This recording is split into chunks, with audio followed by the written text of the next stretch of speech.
Thank you so much. It's really an honor to be able to help you kick off this series. And yes, in some ways, I am jealous that HDSI, the Harvard Data Science Initiative, exists now. It's sort of very much in the spirit of the kind of work I enjoy.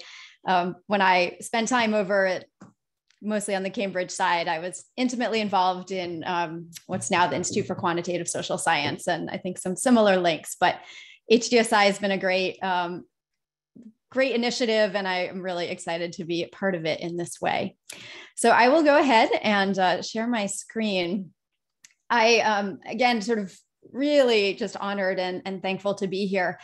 And I'm assuming that the audience today is fairly diverse in terms of backgrounds. A data science crowd often has a mix of different fields. And so what I'm going to aim to do is to give an overview of causal inference with then a real focus on the role of study designs and sort of why it's important to think really carefully and thoughtfully about study designs. And I'll do that using two case studies to sort of anchor some of the ideas. Okay. So what are some examples of causal questions? And I'll formalize kind of what I mean by this as we go along. But so the first part of this talk is going to be just sort of what is causal inference and how is it different from other forms of inference? So some examples of causal questions that we might grapple with are: how effective currently are the COVID-19 vaccines at reducing severe disease and death? What are the effects of moving to virtual instruction on the mental health of middle school students? And per the National Academy's panel that David mentioned, does air pollution lead to higher mortality? So these are all examples of causal inference questions. And one of the themes that I want to sort of really come back to today is sort of why are these hard to answer? And the reason they're hard to answer is that causal questions sort of basically by definition inherently involve unobserved quantities, sort of what would have happened under some other state of the world. I have this picture of It's a Wonderful Life up because, so I should say when I was in graduate school, Don Rubin was my advisor, and we taught an undergrad course on causal inference and used It's a Wonderful Life as a sort of motivating example. So in It's a Wonderful Life, George Bailey struggles because he thinks, oh, my life hasn't been worth living and I have not made any difference in the world. And so this angel comes down and shows him kind of what the world would have been like had he not been born. And so we're able to sort of see the world with George Bailey and the world without George Bailey. The problem is that in the real world, we don't have angels that come down to show us what the world would have been like under a different sort of state of things. And so we have to use design and analysis approaches to try to tease apart causal effects. So, and I'll get into this more as we go along. I want to note too that today I'm focusing on sort of a piece of causal inference on what I will call estimating causal effects. There's a big field on sort of causality more generally, where sometimes people might be trying to say sort of like what caused some event. Here, I take more of a sort of practical kind of program and policy evaluation lens to say sort of what are the effects of exposures or treatments on outcomes, and sort of how do we estimate those effects? Again, sort of rather than trying to look back and say what led to some ultimate outcome. So let's dig into that a little bit more. So what is a causal effect? Just to be really concrete about this. And again, from seeing a little bit of the list of people who joined, some of you know all of this perhaps better than I do, but I wanted to make sure for sort of a broad data science crowd that we're all very much on the same page in terms of what we're trying to do. So a causal effect, and I want to also give a shout out to Miguel Hernan, who I borrowed this picture from. And so this, I thought, is a nice image to distinguish between a causal effect and an association. So a causal effect is a comparison of what I'll call potential outcomes for the same well-defined population. So sort of a set of outcomes, Y1, if the people in that population are treated, or exposed, and then a set of outcomes y0 for the outcomes that that population would have if they receive sort of the control condition or are not exposed. So in the figure, we sort of have some population, and it's true, the data we have, people are either exposed or unexposed. But for a causal effect, what we're interested in is comparing sort of the entire population without treatment, the white box here, compared to the entire population with treatment, the gray shaded box. And this is what makes it hard. Again, sort of we only are going to see one of these, and I'll come back to this in a second. But again, for causal inference, I just really want to sort of make it clear that the comparison we're interested in is the same population under these two scenarios. An association is one where we might be interested in comparing outcomes between one group of people and another group of people, you know, people who live in Washington, D.C. compared to people who live in Boston. That would be an association, as compared to a causal effect, which would sort of say, well, what if everyone in DC was actually exposed to living in DC versus exposed to living in Boston? So this, some of you, the causal inference crowd here might have seen this recently on Twitter. I think I saw it thanks to Ellie Murray at BU. This was sort of a nice thing. And I'm just sort of really trying to be clear here about distinguishing what we call the estimand, the thing we want to estimate, from the estimator, sort of the way we estimate it. And I think in causal inference in particular, it's incredibly important to be very clear about the estimand, again, what we're trying to estimate, and separate defining that from how we then estimate it. And so this was just this cute. This resonated with me as someone who has certainly had my set of fails of trying to bake things. You know, the estimand might be this vision we have for what we're trying to do. A recipe is like the estimator, the thing we use to get towards that estimand. And then the estimate is sort of that, what we come up with at the end, sort of our estimate of the estimand. And again, speaking for myself, my estimates often look similarly like this in comparison to the estimand.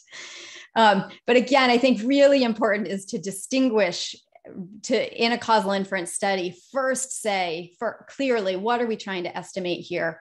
And then how do we best learn about that? And we'll see that as I talk through the examples. So I think I wanted to take a minute because I think, again, people who aren't enmeshed in causal inference, sort of some of these, it sounds sort of easy, but then it's actually quite easy in data analyses to be sort of led astray or to sort of forget some of these foundations. So this is just like a super little basic example where we might say, okay, we want to know what is the effect of taking aspirin versus not taking aspirin on headache pain 2 hours later. And one of the challenges that we can run into is that our data looks like this picture on the left. You know, our data looks like, okay, we see a group of people, different ages. Some of them took aspirin, some of them didn't. T means they did, C means they didn't. And then this outcome might be their headache score 2 hours later. And we think this is great. We don't have any missing data, like perfect. We can just analyze this data and be done with it.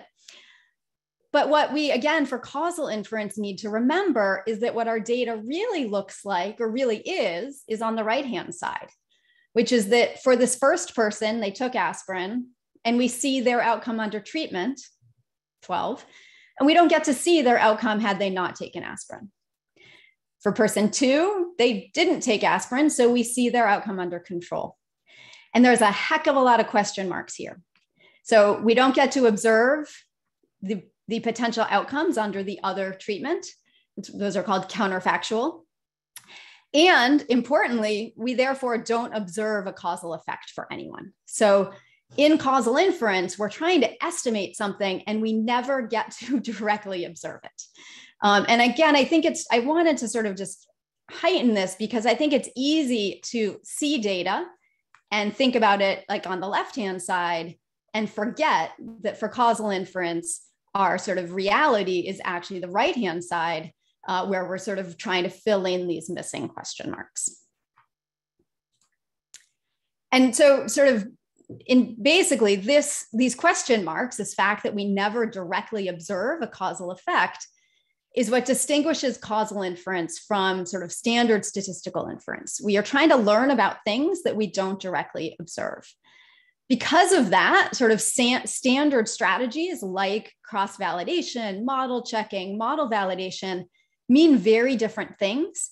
And some of the tools can be used and adapted, but it's not a direct use. You sort of have to be, again, always sort of alert to this missing potential outcomes point. So because of all of this, what I'm going to now turn to is how do we use smart designs to help us learn about these missing potential outcomes and thus the causal effects. So most of my talk is going to focus on non-randomized studies, but I think it's incredibly important to think about randomization and what randomization gives us so that we can then think about how to apply those ideas in a non-randomized study. So in a randomized experiment, we randomly assign people to be in the treatment or control groups. What that means then is that the treatment and control groups are only randomly different from one another. And so one way to say that is that then the outcomes we see in the control group are sort of a good proxy, and in fact are statistically unbiased for the missing potential outcomes in the other group. So if we go back to our little aspirin example, essentially, if we randomized, the average outcome under treatment is again is unbiased for the average outcome under treatment that we would see for the whole population. And then the same thing for the control outcomes. And so we can sort of very easily use each group to stand in and sort of help fill in these missing question marks. In this little data set, 7 people, it's not randomized. So in this case, I jiggered it, not very hard to make the treatment group older. And so in non-experimental studies, the covariate distributions might differ. And so then we have to grapple with, well, how do we fill in these missing question marks in a way that accounts for the fact that the treatment and control groups might be quite different from one another? Oops. The other thing, so randomization gives us that balance, that unbiasedness. The other thing that I really want to focus on today, and will be a theme as we go along, is that conducting a randomized experiment also forces clarity around what we're studying. So it forces real clarity around the treatment and comparison conditions, the outcomes, the timing of measurement. And again, this will be a theme. And it builds on decades of thinking in terms of how do we think about clear design and careful design of non-experimental studies. But I think in a randomized experiment, you're sort of forced to think carefully about all this. The challenge is that in non-randomized settings, we often just have a data set in front of us, and it's easy to just sort of jump straight into big fancy models without sort of taking that step back to think about what we're really trying to do. So again, the theme for the next 45 minutes or so, a little bit less, is, well, what should we do when we can't randomize? In many scenarios, most of the ones or the 3 motivating examples up front, we can't directly randomize. Even now, probably we're generally not going to randomize COVID-19 vaccines in order to learn about them because we know that they're effective. And maybe we'd use some smart randomized design, some cleverness. But in general, we are often in scenarios where we can't randomize. And so the theme here, again, is going to be sort of thinking about how do we carefully design non-experimental studies and articulate the causal question, and then again, sort of the covariates, the exposure and outcomes. And I wanted to, there's going to be more quotes. Giving this talk actually gave me an excuse to go back and read some old papers and sort of think about some of the old thinking on this. So Bill Cochran was actually one of the founders of the Harvard Statistics Department. He a great thinker in both experimental design and non-experimental studies. And I think this quote captures it perfectly. The planner of an observational study should always ask him, well, he said himself, I'll change it to themselves, how would the study be conducted if it were possible to do it by controlled experimentation? And again, that will be a theme that we come back to as we go along. So let's dig into what that means in the first example. So this is, I thought, a good example for this talk because it is very much the use of sort of a large scale data set that combines different data sources.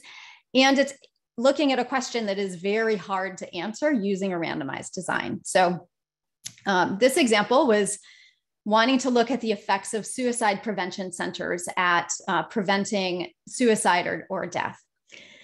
Suicide prevention programs in general are very hard to study in a randomized design. They require very large samples, a long-term follow-up, and there are often very legitimate ethical concerns. So generally, we're left, not always, but we are often left with non-experimental studies to look at the effects of suicide prevention programs. And in this case, we were looking at these suicide prevention centers that the country of Denmark began implementing around the country in 1992, and they are now nationwide. So they sort of started rolling them out across different geographic areas over time. And the causal question that we want to answer is what is the effect of these centers on the people who go to them in terms of repeat suicide attempts and death up to 20 years later. And I didn't actually specify this clearly in this statement, but sort of with the comparison of if those centers didn't exist. So sort of if a group of people have access and go to these centers compared to if they don't go to them, what is the difference in repeat suicide attempts and deaths? So the data here, some of you might work on using the amazing Scandinavia registry data. So this was thankfully due to a great partnership with researchers in Denmark who have access to these very impressive linked registers. So there's a Danish civil register of sort of births and deaths and employment status. There's a national registry of patients with healthcare information, a psychiatric central registry with information on psychiatric diagnoses and treatment, and a registry of causes of death with quite well, in some contexts, we might be worried about the coding of suicide and whether suicide is captured. In Denmark, this registry of causes of death is thought to be quite accurate in terms of the classifications. So it's basically extensive data on everyone in the country of Denmark. And I didn't mention this, but the civil register also allows linking across generations. And so we are able to know also whether people's parents' psychiatric history, for example. So this is fairly unique. Wonderful if any of you on this call have access to data like this. But you can see it can give us a wealth of information, and I'll come back to this. So in this case, we had data on individuals ages 10 and up from 1992 when these centers started getting rolled out to 2011. So what would a sort of non-design based approach look like? So a typical analysis, and certainly when I started teaching causal inference and when I was a grad student myself 20 or so years ago, I think a standard approach was still just to fit a big regression model. So we have millions of records on people in Denmark. Let's just fit a regression of like suicide as a function of, do you go to one of these centers? And we'll kind of control for some covariates sort of on the right-hand side of that model.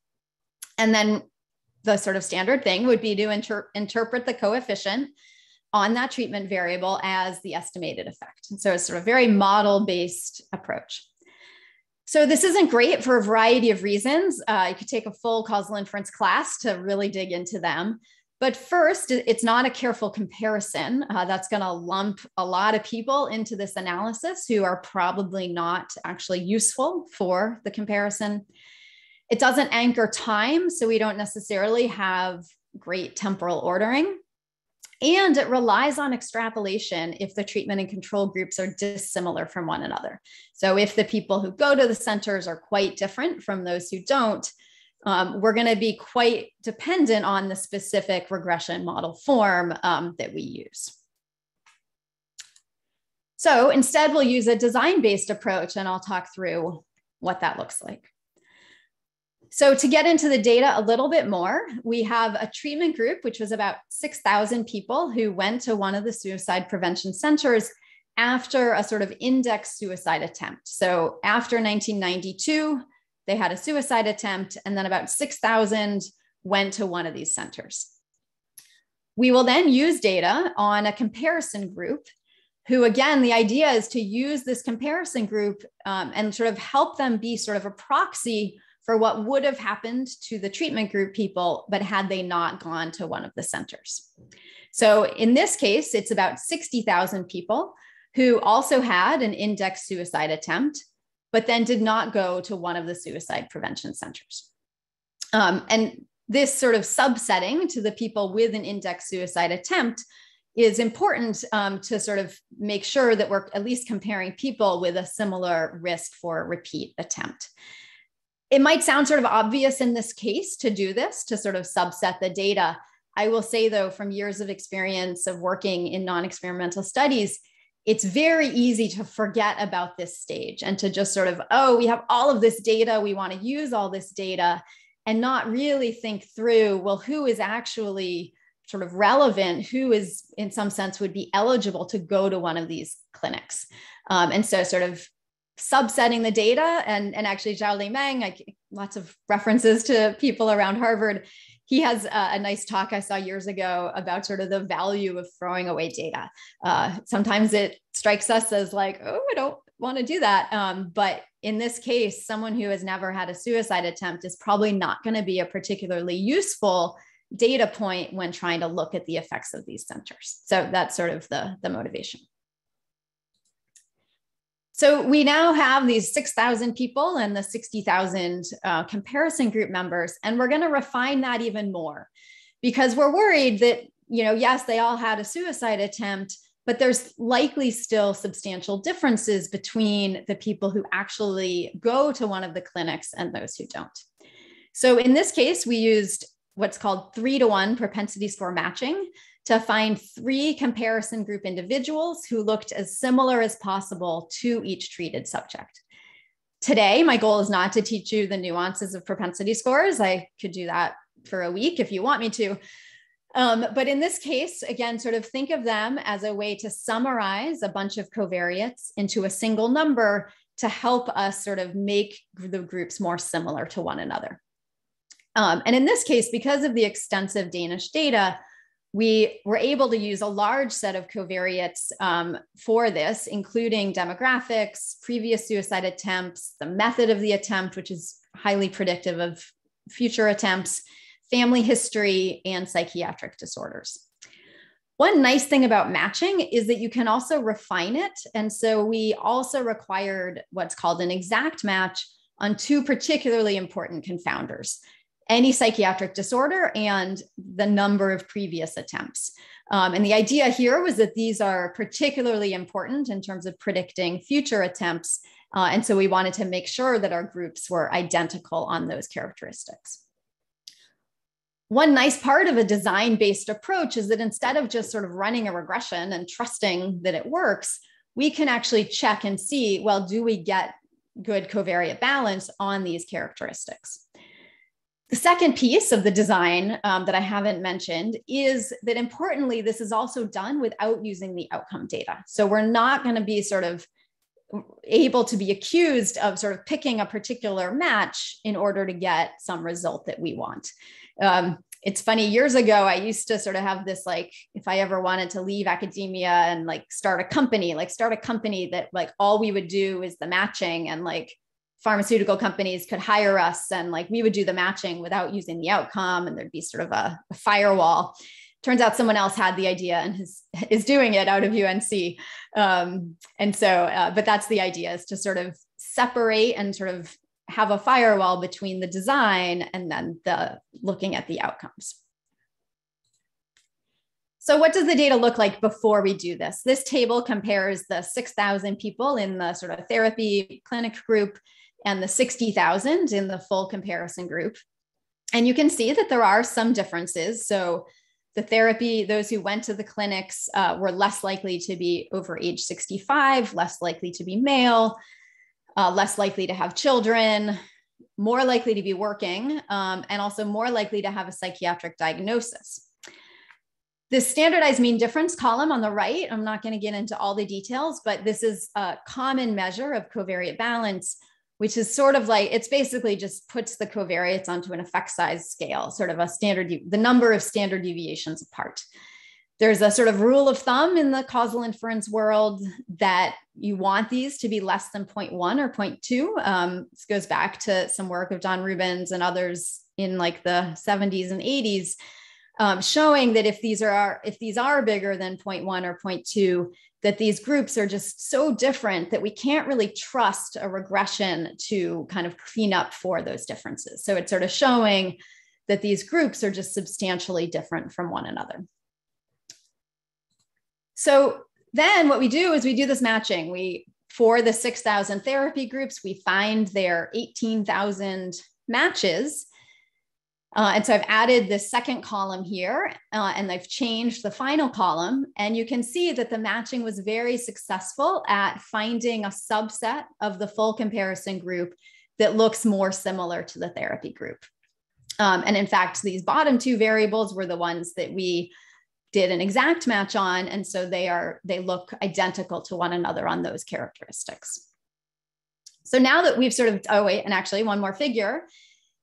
The previous table was just a subset of the characteristics. This figure summarizes all 31 covariates and shows the red circles are sort of that standardized mean difference after matching, and the blue were the before matching. And so you can see that the matching did lead these to be all less than 0.1 or 10%, and much smaller after the matching. And so we can do a diagnostic like this to confirm that the propensity scores sort of worked as they should have in creating these groups that look similar to one another. Sort of the theory of propensity scores sort of tells us this should happen, but in any given data set, it's really important to actually check it. And again, sort of in this design-based way, we can sort of check our design. Like, did our design work? Did it create this similarity? And so once we're confident of that, we can then at that point move to compare outcomes. And so in this case, we can now sort of do whatever, comparisons of outcomes we want to do. It's not a randomized trial, and I'll get to that in the next slide, but essentially analyzing the data, comparing the outcomes in the treatment and control groups in a way like we might in a trial. And so in this case, for example, in the paper, we showed outcomes at 5, 10, and 20 years. I just pulled out I think 1, 5, and 20, pulled out the 5-year results here, showing a reduction in repeat suicide attempts, death by suicide, and death from any cause. So this sort of is, again, sort of a design-based way. The matching makes it easy to kind of say who we're comparing. We're comparing this group and that group. It's easy to interpret, and we can sort of be more confident that the comparisons we're making are valid. The sort of Achilles heel is unobserved confounding. So in basically any non-experimental study like this, where we are trying to sort of estimate a causal effect by adjusting for observed confounders, whether we were using regression or a propensity score type approach, the concern is that there might be some unobserved confounder that relates to going to one of the centers and outcomes. So maybe people who are just sort of a little more motivated to sort of get past this and get through this, that might be like an unobserved sort of confounder that we don't directly observe in our data. And that might really be what is leading to the apparent difference in outcomes.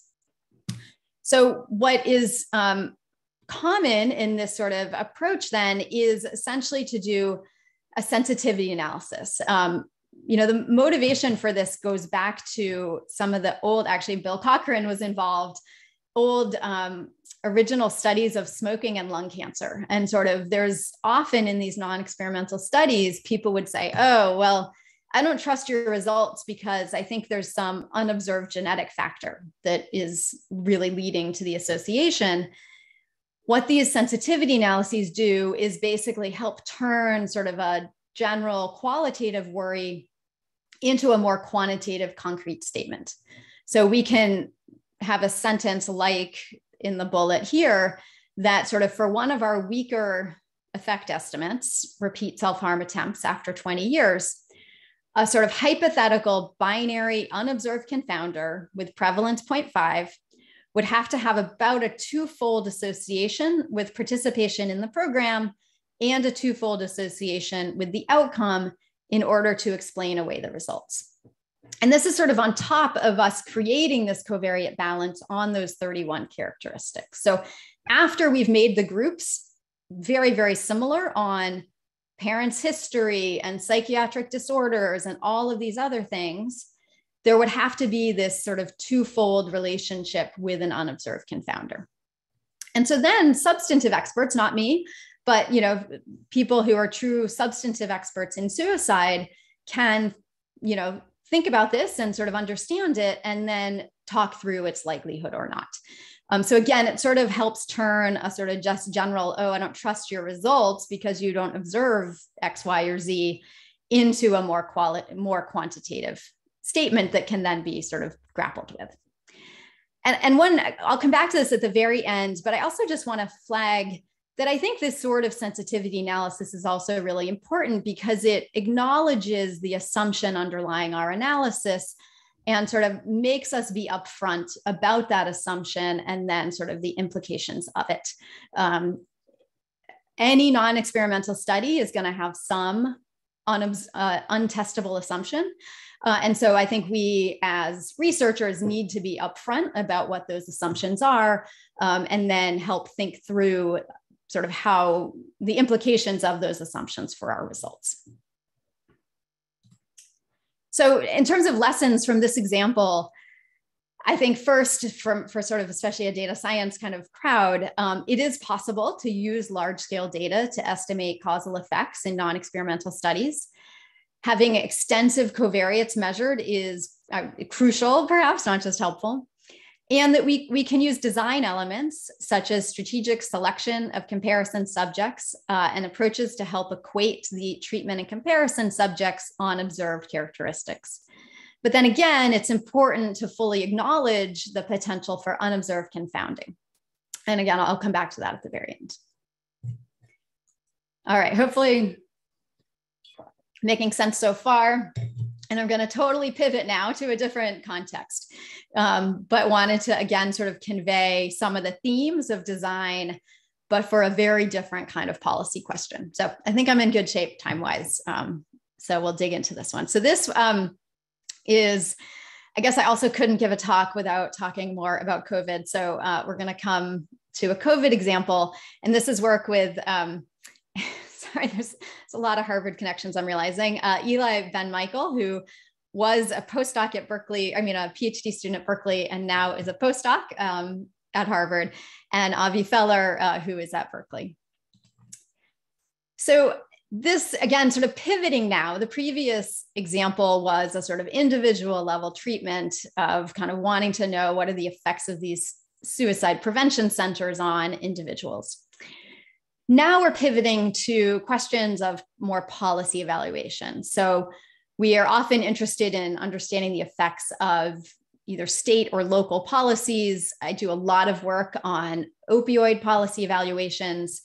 During COVID, there has been extensive papers trying to look at the effects of stay-at-home orders or school closures, all sorts of policy sorts of questions. This is a context where it's pretty obvious that you can't randomize. I did hear one rumor of some areas in Europe somewhere they were maybe going to randomize schools to reopen or not. I think I heard then that study actually never actually happened. It's quite unusual though. So normally we have no randomization, often relatively few units. If we're interested in state opioid policies in the United States, we only have 50 states. So there's only sort of so much you can do with that. There's really interesting questions that I'm not going to get into today, but maybe you can follow up in the future or in the Q&A about implementation and sort of, we might define a policy, but sort of what does that even mean?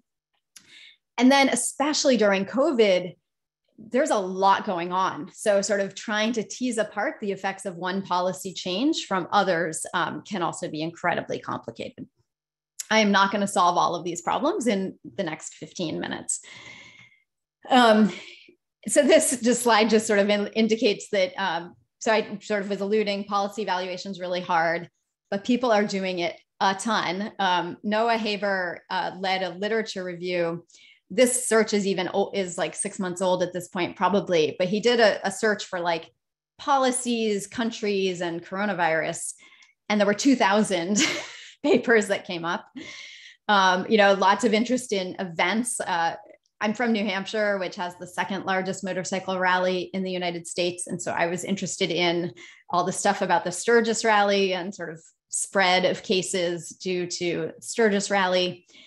Again, sort of just a couple examples I found, super easy. Do a quick search and these papers pop up all the time. So what does a good or bad policy evaluation look like? First, the bad. You will see sometimes a simple, what I'll call single time point two group comparison, where people will just compare like states with a policy and states without a policy. And, oh, look, outcomes are better in the state with the policy. This is highly susceptible to confounding. There is sort of lots of differences between states, and the ones that have a policy are probably different from those that don't for lots of reasons. I will say, I do some work also in gun policy, and it is not uncommon for some of the top public health journals to publish gun policy evaluations that do a simple single point in time comparison of states. So this is not a good design. It is still sadly not uncommon. So that's design number one that is not really sufficient. Another approach is sort of use one entity, sort of like one state, and then compare sort of pre to post. And sometimes just comparing a single time point. So sort of, we have a 1 year before the policy and 2 years after, and let's just see a change over time. I do want to pause on this for a second, because I think sometimes people think, oh, wait, yeah, doesn't this solve our problem? Because we see the state under the control condition pre and under the treatment condition post. And so doesn't this solve this sort of fundamental problem of causal inference? Because we see the same state under both policy contexts. The problem is no, because those two states it's one state, but at two very different points in time. And so those are really different units. We can't sort of necessarily say that what we see after the policy is sort of a proxy, or sort of what we see before the policy, I should say, is a proxy for what would have happened had the policy not been in place. So sort of you can't say that a change over time is a causal effect, unless you really are willing to just assume that sort of that pre-period is what the control outcome would have been. That's generally quite questionable. It's especially questionable in infectious disease, where we have, exponential growth. So then sometimes people will do something smarter, which is to use maybe one state, but at least model the trends pre and post. So use multiple time points, and at least sort of try to use a model to project out sort of what would have happened in the post period.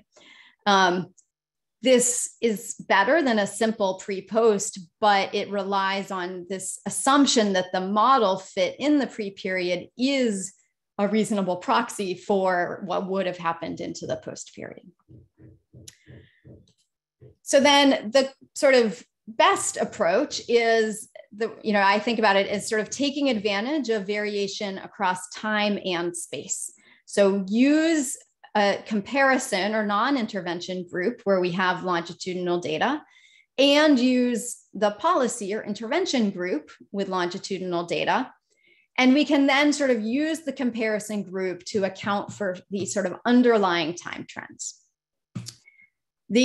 So the sort of assumed counterfactual. So what we're trying to do in any of these is to compare what we see happen in the sort of intervention policy group with what we think would have happened had they not changed their policy. And so in this case, the kind of assumed counterfactual is that we're going to assume that in the absence of the policy change, the outcomes would have changed sort of in the same way over time that they changed in the comparison group. So we use sort of the comparison group to sort of model the trends over time and in some sense subtract them out. What this relies on is what's known as the parallel counterfactual trends assumption, that again, sort of in the absence of the intervention, the policy change, that the treatment and comparison entities would have sort of continued, their trends would have continued in a parallel way over time, sort of relative to each other. This is a bit of an aside, but for the policy people out there, I certainly feel obligated to say this. You all know this. Sometimes people will test in the pre-period and see, oh, do our trends look the same in the pre-period? And if they do, that's sort of a signal that they will continue, that the assumption is satisfied. But again, per my point earlier, for causal inference, the true assumption is about unobserved counterfactuals. And so we can't directly test it. The true assumption is about the potential outcomes under control, and we don't observe those. So we can check whether trends are similar in the pre-period, and that's helpful, but it's not a direct test of the actual assumption. Sorry, hopefully this is making some sense, but let's get into sort of the example and sort of what the standard would be. So a standard kind of non-design based estimation approach would basically be, like we saw earlier, a big regression model. So a regression of like treatment status and time and an interaction between treatment and time and some state fixed effects and some year fixed effects. This is a very model-based approach. There's little design aspect to it. You can't sort of directly probe the assumptions. How comparison states are used and sort of implicitly or explicitly weighted is often unclear. There's problems because these fixed effects are estimated across the whole time period. So you end up conditioning on post-treatment things in a way that can cause bias. And there's extensive new work in the sort of econometrics kind of literature showing that this sort of two-way fixed effects approach can lead to substantial bias. And actually, I saw Kosuke Imai is on. Kosuke has some really nice work from years ago pointing out some of these problems with the sort of standard fixed effects approaches. So this is the modeling approach that has been a standard approach in policy evaluation for years and years and years. But it has a number of limitations that make it often lead to incorrect results. So in a few minutes, let's talk about a design-based approach. And I'll frame it in this idea of what Avi and Eli and I called policy trial emulation. So this builds on Miguel Hernan as one of and you can see a cite to Hernan and Robbins, sort of the idea of trial emulation for individual level non-experimental studies, sort of some of the ideas I talked about earlier about sort of what is the hypothetical trial we would carry out. Here we posit that we can do a similar thing for policy evaluation and sort of think about a series of hypothetical target policy trials where we will sort of sequentially say, let's look in each year and anchor time at a policy change and have pre and post and sort of aggregate over those. So sort of at each policy implementation date, we will equate the states that implement the policy with those that don't yet have the policy on a bunch of baseline characteristics. Once we do that, we then will look at outcomes. So very similar to what I talked about earlier, just used in this policy evaluation context. It sounds very basic, it is, But in this policy world, it's been very common just to sort of run lots of regression models and not think really carefully about sort of this design piece. What doing this can do is help sort of ensure the clear temporal ordering of covariates, exposure, and outcomes, which can, if you don't have that clear temporal ordering, you can lead to a lot of bias. So let me just dig into this a little bit more using don't take this as this is a toy example. It uses real data, but think of it as a toy example. Looking at the effects of stay-at-home policies implemented in spring 2020. We use those policy enactment dates and COVID cases from the New York Times tracker. And our exposure was just implementing a statewide stay-at-home order. So we're ignoring a lot of complexities, but mostly just trying to illustrate this design approach.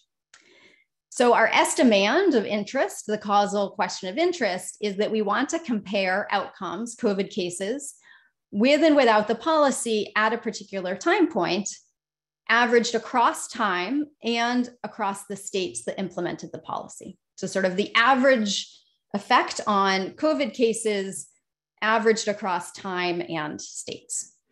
And we'll have two outcomes, a log number of cases, and then sort of a log ratio of case counts from the previous day. This is a little bit of a nuance, but I think it's an important sort of, again, the sort of thing that if you don't approach it from a design perspective, it's easy to have this get lost and therefore messy. And that's that we needed to sort of define a time zero to sort of say what is pre and what is post. And the issue here is that, like, before a state had any COVID cases, it didn't really even make sense to talk about a stay-at-home order for them. And so we had to think about, do we want to define time based on calendar time or based on sort of what we called case time, the time since the 10th COVID case? For here, I'm just going to say we're going to use calendar time. But this is a bit of a nuance that you sort of need to think through, again, sort of to think about how to sort of really anchor time in sort of the right way. So the main idea here is that we are going to take each date that there was a policy change, a stay-at-home order put in place. So here, this is the March 23rd enactment date. And what we'll do is we'll compare the states that implemented this stay-at-home order on March 23rd to states that never had a stay-at-home order. We could, as our comparison group, use those who just hadn't yet implemented one. For simplicity here, it's just going to be those that never implemented one. And then we can do what's basically a very standard non-parametric difference in differences comparison. So compare. That's what this little table shows. This is the log growth rate in daily case counts pre to post for our March 23rd cohort, and compare the pre-post difference to the pre-post difference in our never treated cohort. So sort of compare the change over time between the treatment cohort and the comparison cohort, and we see a reduction 0.08. The problem here is that this is just one date. And so then what the idea, let me say one more word. Again, a nice thing of this design strategy is we can have diagnostics. So we can sort of essentially estimate the quote effect of the policy before and after the policy change. And so sort of what we'd want to see is almost the exact opposite of these figures in that what we're seeing here is a lot of noise before the policy change and pretty big differences in our states. And then we basically see nothing, sort of no differences post-policy. But the messiness before the policy change makes us very nervous about actually comparing outcomes after the policy change, because it seems like there are just big differences between these treated and comparison states before the policy change happened, such that we're sort of not able to actually trust our comparisons. So this is an example where the diagnostics actually can sort of then say, okay, maybe we just really don't, like, this is just too heroic of a comparison and we can't rely on it. That said, we're also, though, not looking just at March 23rd. So the idea of this policy trial emulation is to sort of stack a number of these single date on top of each other. So do this for March 23rd, and then do it for March 25th, and then whatever days the policies went into place, and then average across them. And so we can sort of have each of these with clear temporal ordering, clear diagnostics, and then we can combine across these cohorts to get an overall estimated effect. For those of you who know this sort of field, you'll know there's a huge growing literature in this area. And this is basically equivalent to some of the work by Abraham and Son and Callaway and Santana. And again, this just sort of is a way to frame it from a design and a fairly non-parametric strategy for trying to estimate these policy effects. I know that was quick, but hopefully made a little bit of sense. I think in terms of lessons here, it's important to, these are important questions and the results are potentially highly impactful. And it's really hard to do these evaluations well. So I think doing this, at least sort of thinking through this policy trial emulation, allows careful thought about the comparisons being made, sort of the pre-post time periods, confounding. And I would basically, again, like before, recommend avoiding models that sort of simply fit regressions to the longitudinal data and try to just control for things in a sort of very parametric regression way. That approach doesn't have a clear design, sort of the comparisons are unclear, and it's better to sort of design the policy evaluation in a more careful and transparent way. So let me take just a couple of minutes to end with a few sort of big picture thoughts.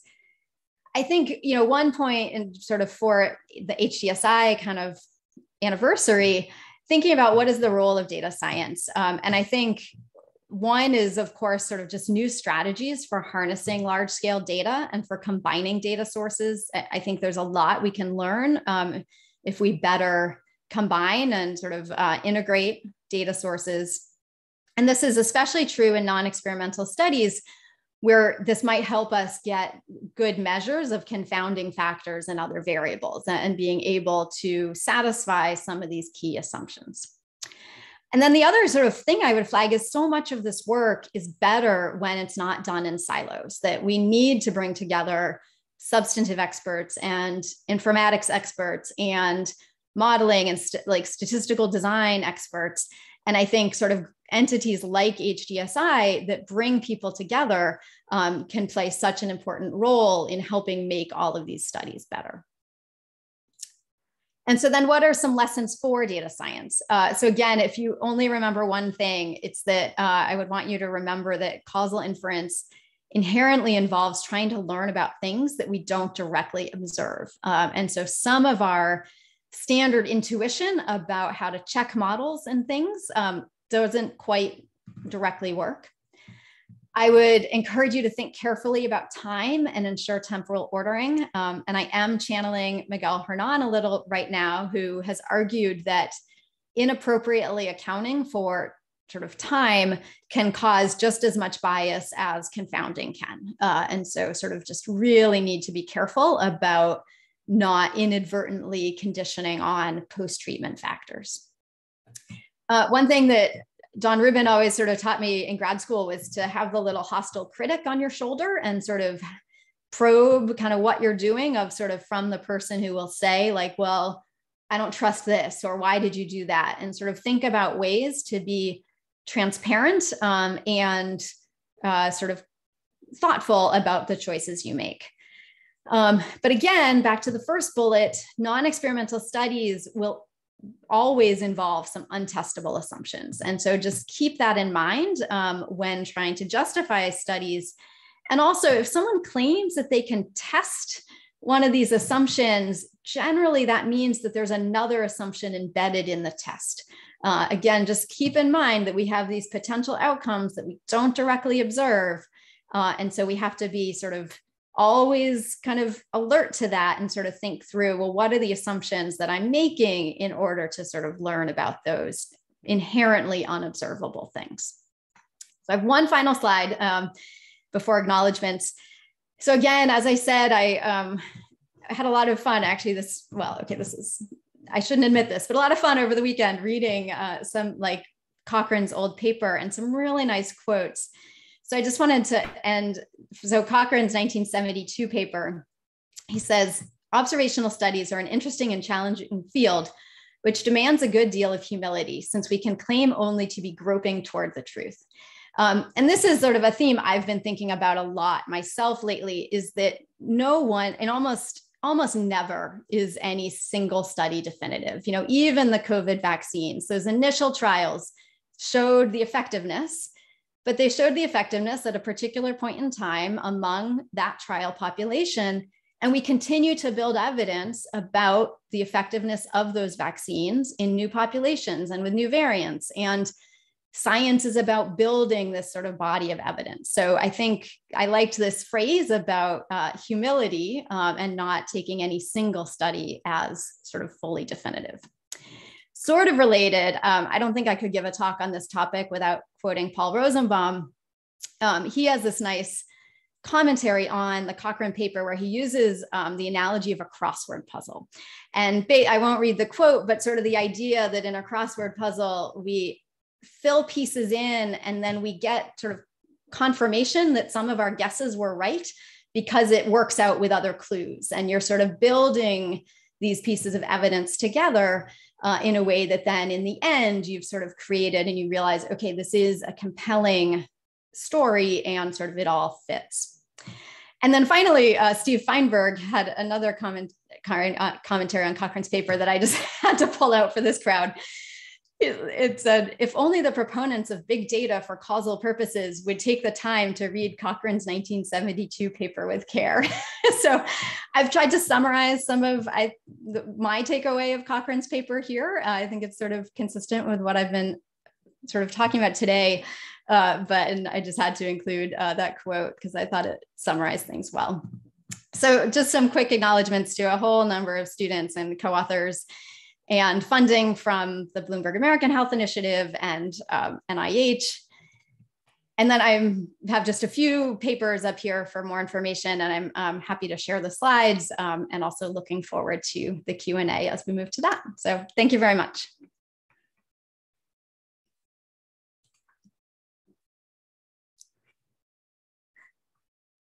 Thank you so much, Liz. That was a really incredible talk. We're so delighted to have you joining us, and that really couldn't have been a more appropriate way to kick off the 5th anniversary of the HDSI events. So as a junior investigator sort of working in biostats and causal inference, you and your work have been and continue to be a tremendous inspiration to me, and I'm sure that's true of many others on this call. And this was a really excellent overview of some of the sort of most important concepts in the field that you've contributed a lot to. And they're concepts that are not only important to our academic work, but also important concepts to keep in mind in navigating everyday life these days. So we really appreciate you coming up with that incredible talk. And I know the number of audience members here today just really makes the biggest statement about the impact you've had.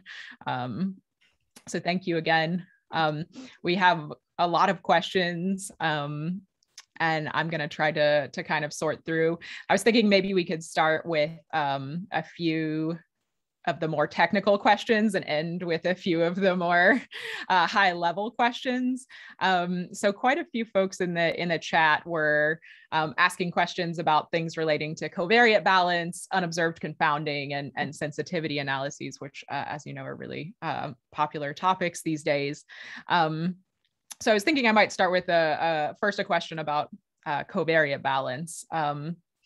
So this was a sort of commentary point in the Q&A made by Tabor Schuster, hope I'm pronouncing that right, who says, I'd argue that standardized differences in covariates between exposure groups can't really tell much about the magnitude of confounding bias. If covariates are strongly linked with the outcome measure of interest, small differences in covariates might still yield considerable bias. On the other hand, large standardized differences in covariates may not do any harm if these covariates are not or very weakly causally linked to the outcome. So I was wondering if you wanted to kind of make a comment about how to sort of decide the the value of covariate balance when, as always, we're unsure how important some of the potential confounders that we're considering are. Yes, I could talk about this forever. It's a great question, and I'm glad to be able to probe it a little bit more. And I'm sort of torn on it, from a design perspective, and from a scenario where we might actually look at multiple outcomes with one design, like we do in a trial. We might not want to sort of fine tune our approach for one particular outcome. Second, I do think there really is value in this firewall between sort of not using the outcome when setting up the design. But the questioner is completely right that there are going to be variables we should worry more about in terms of balance than others. In practice, I tend to often, just think about it sort of roughly like in buckets. Like, this sounds very basic, but usually the scientific experts I work with, they kind of know what the major confounders are. And so you can sort of think, okay, these are the ones I really want to make sure I have good balance. Here are some that are like, yeah, it would be nice. And then here are some where it's like, I don't think they're strong. So I think, again, this is where substantive expertise can come in. I will say, if people want to push it a little bit further, like, I actually have a paper from like 10 years ago on using a prognostic score as a summary measure of balance. So a prognostic score is the outcome under control, predicted outcome under control. And so it's a way to sort of capture those associations with the outcome, at least the control outcome. And so that is a way, and people also use prognostic scores in matching itself sometimes, or weighting. So I think that there are ways you can push it, but you have to be I'm always a little bit thoughtful not to sort of want to veer too far into using the outcome data directly. So that's like a quick answer, but something we could talk about for a long time. Yeah, thanks. I was just going to follow up on that and sort of say, this is a question that's been coming up a lot in my research group as well. Let's say we're in a sort of scenario where we can almost perfectly balance observed covariates, all of them. Do you think that we do ourselves favors by actually trying to balance observed covariates as well as we possibly can when we don't expect that they're probably the true set of confounders? They might have measurement error. One of my postdocs frames this as like a, prioritizing really low bias and but maybe leading to super high variance problem if we have unobserved confounding. So I was wondering if you wanted to talk about sort of your thoughts on should we perfectly balance the observed covariates if we can? Yeah, it's a great question too. And I think sometimes this is something you just have to grapple with in each data set. But yeah, it's getting exact covariate balance is a great goal. I would love if, I could do that. The problem is that, as you alluded, that often means much smaller sample sizes. And so both power challenges, but also generalizability. So sort of this typical bias variance / internal validity, external validity trade-off that's really hard to answer kind of for all scenarios. That's where you sort of, have to like do what you can to get as good balance as possible, but while balancing this fact that we might not want to end up with a sample size that's like 10% of our originals, or, because then that might be a completely non-representative. So there's Paul Rosenbaum has also, go to Paul, has some nice writing on sort of some of these trade-offs. There's no easy right answer all the time. It's just something to be, I think, alert to. Thanks. And I just wanted to follow up on one of the points you kind of made in response to the last question as well, regarding sort of strict separation of design and analysis phase. I'm sure this is a question that you get a lot, but, in academia, when we're writing a paper, totally separating the sort of design and analysis phase isn't really, it's not how I've ever done things, honestly, even when I do matching. or anything with propensity scores, we usually never do them perfectly in sequence and only once. We're never going to only run our analyses one time, usually in academia. So do you think in that setting, I mean, I think you do, but I'm curious if you can expand on why you think there's still value in sort of doing a design stage that's completely separate, or kind of pretending that you're blinded to the outcome when you know you're going to run all the analyses multiple times and not in perfect sequence. Yeah, I think there's two ways I would think about it. First is just the general that it's still really good to push yourself a little to try not to look at the results. You know, there's probably psychologists on here, you know, confirmation bias is strong. And sort of and also like I talked at the end, like we want to be building this crossword puzzle that sort of fits things together nicely. And I think we want to, though, be careful that when we're doing the analysis, we aren't sort of going, you know, I actually was on a call yesterday and someone was like, Liz, we don't want to get to the conclusions too quickly. Like we want to sort of let the data and evidence take us where it should take us. We don't want to sort of jump too quickly. So I would encourage sort of trying to keep some of that. Also, I know that the other point I was going to make is that I think there's also value. I have the whole thing about writing up grants. So often like in a grant, you have to say, we're going to do one-to-one propensity score matching. And I actually don't like that approach. I prefer to say, we're going to try 3 approaches and we're going to pick the one that leads to the best covariate balance based on some metric, maybe the prognostic score metric. Because I think also in any given data set, it is really hard to predict what approach is going to work well to create covariate balance. And so I do think some amount of iterating that step is often really important, but I would still recommend trying to iterate that step before going to the outcome analysis. Thanks, that's really helpful. So I was going to go on to someone else's questions for a second and not just my own. Xiao Wu asks, well, first let me preface this for those who might not be familiar with e-values. I can't remember, Liz, if you used the term e-value in your presentation today, but the e-value is a commonly used quantity in causal inference that corresponds closely, at least with the number Liz showed in her sensitivity analysis slide, where she said, you know, any possible unobserved confounder would need to have like 1.8 odds ratio for the association with the outcome in order to take away the effect. So that's kind of at least in the spirit of an e-value. I'm not sure if it was exactly an e-value, but so Xiao says, since the number of unobserved confounders could be more than one, how can you explain the e-value results in the real world context where you assume there may be multiple unobserved confounders? And I would add on to that, in real world settings, our models actually usually explain a really small amount of the variability in our outcome. And so if you know you're explaining a relatively small amount of variability in the outcome, it doesn't seem unreasonable that there would be other factors out there that would have odds ratios, or other combinations of factors that would have odds ratios that are quite large. So can you just say a word about how you might interpret that in real world settings? Yeah, these are great questions, and all the things that are like I glossed over, but it's okay. So first on the, I guess, or just sort of this idea that it might really be a conglomeration of a bunch of things. What I really want to say is, yes, these sensitivity analyses are not perfect. You know, they sort of have to make as I alluded to, they have to make their own assumptions.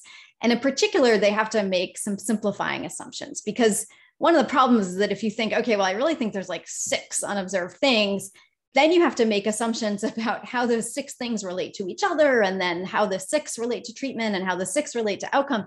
And it just becomes untractable. So there's sort of a balancing act here of tractability and meaningfulness. So there are simplifications that are made. There's some work that actually takes kind of a simulation-based approach to doing this, where it actually like generates simulated confounders. And I think there you might be able to do that with multiple.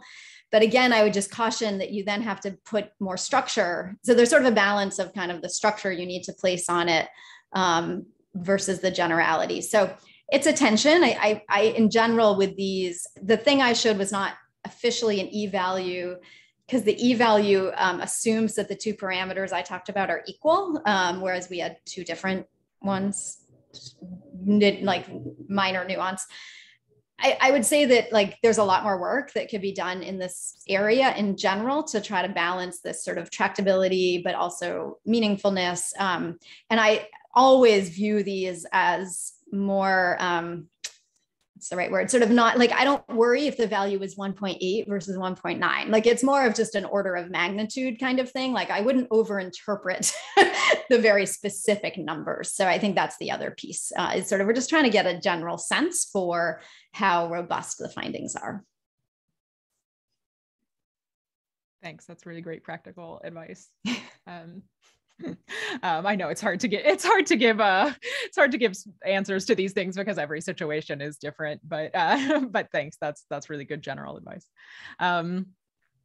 So I think this is a comment from David Parks, who says, in regards to unobserved confounding and sensitivity analysis, is this something that can be tested for the observed features that you do have? To expand on that, can we act as if the feature is missing and then check whether this absence or presence of this feature would have changed the results? Yes, and some people have done that as a way, like to probe these sizes, is sort of to say like, well, I found a 1.8, and sort of is that like the variables in our data set, do we see that association, sort of conditional on everything else? Dylan Small at Penn in particular has a paper where he sort of probes an example doing that. So yeah, great idea. Has been done a little bit, but again, I think that's one of the areas that there could be sort of more investigation of how to really make these connections to kind of practice and relevance. Yeah. And then there were a couple of questions about, sort of design-based decision-making, specifically with regards to how to sort of choose the balance of treated and controls. So I believe this is David again saying, why did you choose, for instance, 3-to-1 for propensity score matching in your Danish study? And, do we have any general takeaways that we know about this aspect of design for applied causal analysis? Or do you kind of make that decision every time based on the data you have at hand? I kind of do it every time based on the data at hand. I mean, there's some rules of thumb. So this one hopefully will be obvious, but I once reviewed a paper where they had like, let's say 110 comparison people and 100 treated. And they were like, we did 1-to-1 matching and we got like the same result as in the original data. And I'm like, well, yes, because you basically were using the same sample. So if your treated and control groups are starting out about the same size, a standard 1-to-1 match just doesn't make sense. That's where maybe weighting, or there's this approach called full matching can work really well. In our case, to kind of get to the 3-to-1 choice, in our case, we had a pretty big comparison pool. Like we had like a 10-to-1 ratio. So it sort of felt like it was plausible that we'd be able to get more than one. And sort of to some of the points earlier, basically we just, we tried 1-to-1, 2-to-1, 3-to-1, 4-to-1, 5-to-1, and sort of we're looking, using the covariate balance measures, we're looking for sort of that trade-off of where we got a larger sample size. So we got a little bit more power, but weren't losing covariate balance. And so that's where the sort of 3-to-1 came out as sort of the winner. I should say too, maybe this was a good comment for the data science people. So this had to be run in Denmark on their like SAS-based computers. And this was quite a few years ago. And so we were also fairly limited in terms of the computational approaches. I think now I might try like full matching, or these Jose Zubizarreta, who's in healthcare policy, has some really amazing matching approaches like cardinality matching. So there are some like newer approaches that are smarter and kind of maybe do a better job at balancing the sample size and the balance. But sometimes you also have computational restrictions. Sure. Yeah. I'll ask maybe one more technical question and then we can go to high level questions. So this is also a question that I've been thinking about, and then I promise I won't ask any more of my own questions. Our group has been working quite a bit in the context, of trying to develop causal inference methods for continuous exposures.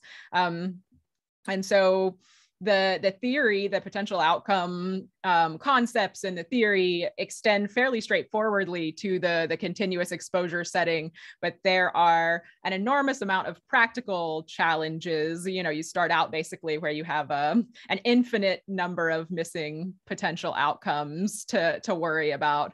And there are lots of practical concerns with positivity, unmeasured confounding, and other things kind of just really snowball in this setting. So I'm not sure if you're familiar with any of the recent work in the context of continuous exposures, which has really built up over the last few years.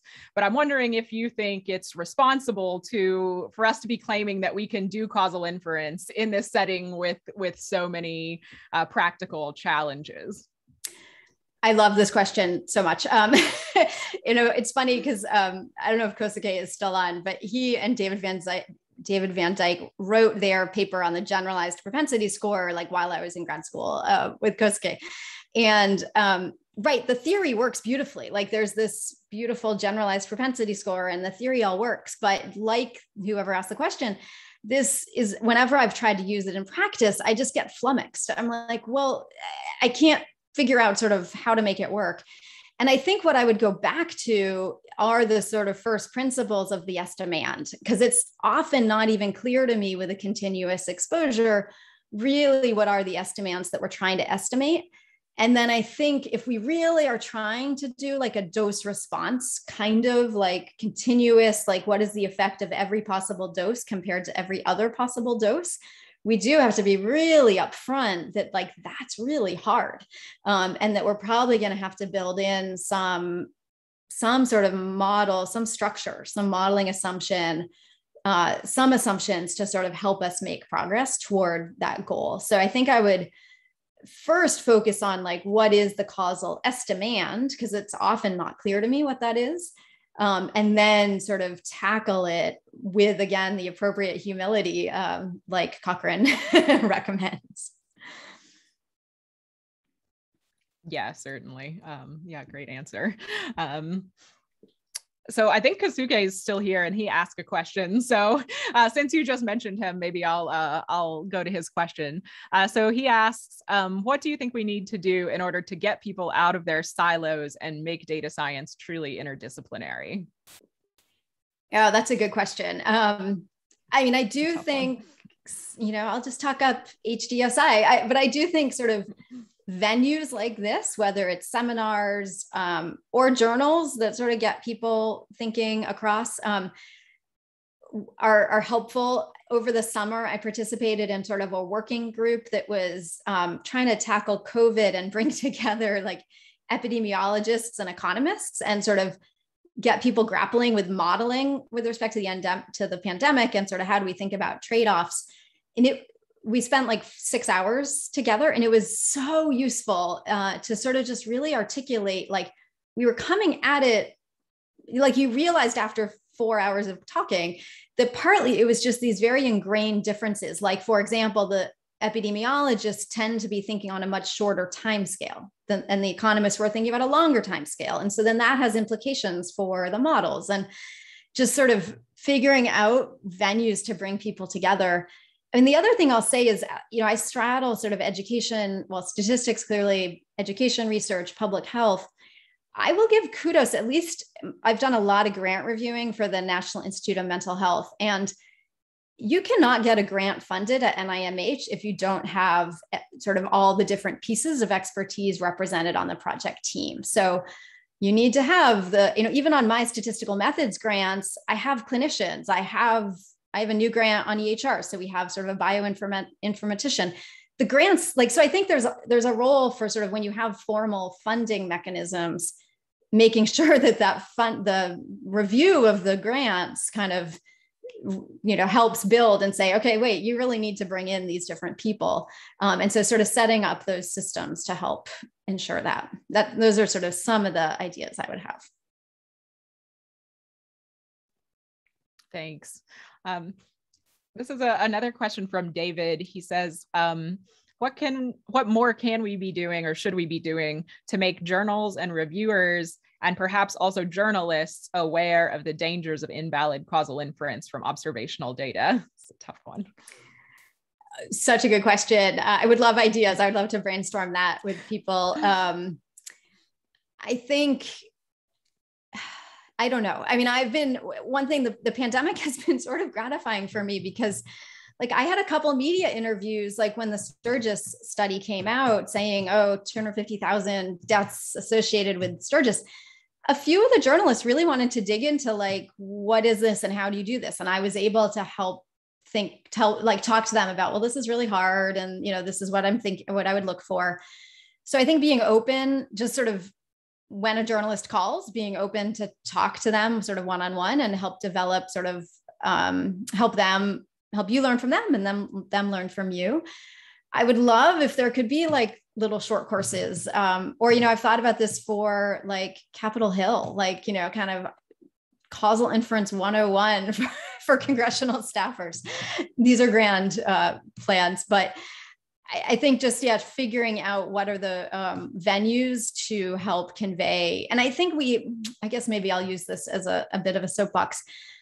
I think we have to be thoughtful to focus on like, what are the key messages we want to convey? I think in the causal inference world, it is easy for us to fight about like my variance is better than your variance. And I think that for journalists or for congressional staffers, it's going to be messages really more like, is there a comparison group? And what is the intervention and what is the comparison condition? Like really high level. And so I think we also have to be careful ourselves to sort of think through what are the key messages that need to be conveyed, and then what are the pieces that we can maybe sort of sweep under the rug for now, just given sort of what we're trying to accomplish.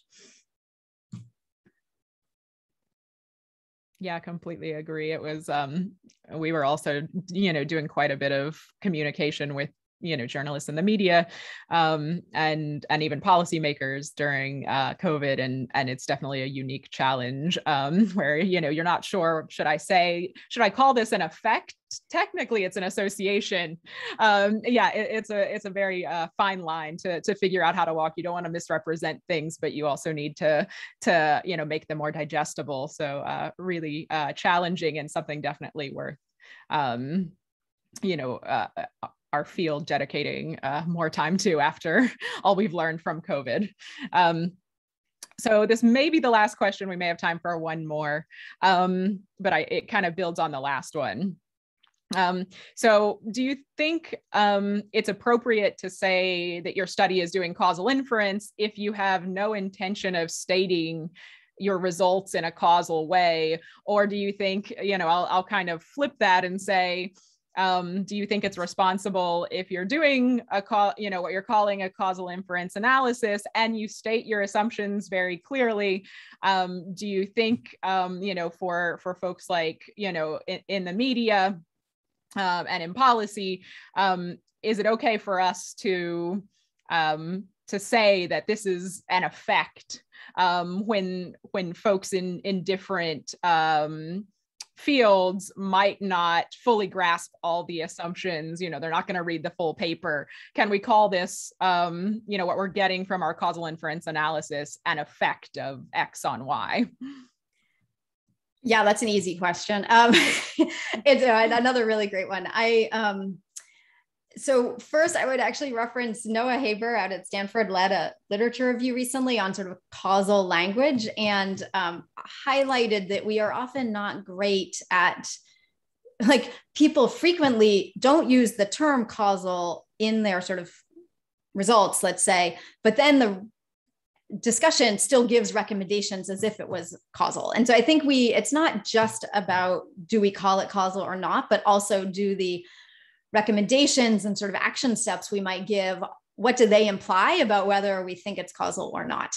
And then the other piece I would say is, I think the best way to do this when possible is to say things like, this is causal if we assume that these people are equivalent in other ways, or kind of sort of use the term, but also while acknowledging the assumption. But that is hard to do for a general audience. But the more we can sort of pair because in some ways it's only causal if the assumptions are met. And so I think kind of pairing the, we really think it's causal, but sort of also signaling what the assumptions are, so that just to be sort of open and transparent and honest about that. Absolutely. Thank you so much, Liz. It's been a great conversation, and I'm going to throw it back to David now to close us out. Thanks again. Great. Thank you. It has indeed. Thank you. Thank you. Thank you. Rachel, first of all, thank you to you for leading such a wonderful back and forth and for joining us today. And Liz, I'd like to also thank you for your time. I felt that you provided this very important content in a very accessible way. And I know there'll be many people out there who really learned a lot from the way you explained things today. I can't think of a better way to kick off our celebrations. I think we will have all noticed the way you wove the technical with the pragmatics, with the policy considerations. It was just great to see. As a side comment, if I may, your remarks remind me of how my participation in our data science community here at Harvard has made me personally way more aware of the bad, invalid claims that are made when I hear policy evaluation studies reported in the media. And I also wanted to just take the chance to mention that we have a Trust in Science program here that we're running, which is being led by my colleague, Sheila Jazanoff. So all of our Harvard Data Science Initiative friends that are out there, our next event is a panel on personalized health, which will be on November the 16th. And then our next anniversary keynote will feature Sir David Spiegelhalter. And you can read generally about our 5th anniversary and register for all of our events at hdsianniversary.org. Again, thank you, Elizabeth, and thank you, Rachel. Great. Thank you so much for having me. Bye all. Thank you.